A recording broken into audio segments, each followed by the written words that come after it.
Home Affairs and Law Ministries have listed some of their priorities in their addendum to the President's address, and these include deepening the Home Team's capabilities to ensure that Singapore is prepared for the future and dealing with harmful and unlawful conduct online as a result of the proliferation of new media.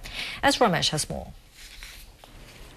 For Singapore's Home Affairs Ministry, global terrorism and violence remains a serious concern. And in the digital age, terrorist groups continue to leverage on the internet to broadcast operational tactics and techniques. Back home, while crime is under control, youth gangs remain a serious concern. The shift between rights and duties and relationship between individual and state are also being felt. So a key strategy will be community engagement and strengthening the ministry's partnership with the people. Police will also revamp its frontline community policing model and leverage on science and technology, such as using more CCTVs to prevent and solve crime. In an email response, the GPC Chair for Law and Home Affairs, Mr. Sri Kumar Nair, says one concern is policing at the doorstep. He said the public wants to see more meaningful presence of the police in neighbourhoods and for the police to develop a stronger relationship with the community, something which his committee will closely monitor.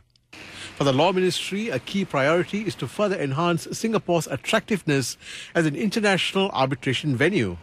We've got, of course, Singapore companies in dispute resolution, but we're also seeing increasingly more and more companies in business ventures with each other that has got nothing to do with Singapore. This might be Chinese companies with a Western counterparty or even another Eastern counterparty, and where they have difficulties actually finding a mutually agreeable forum for dispute resolution or mutually agreeable form of governing law. And Singapore law becomes something that is really acceptable to both parties.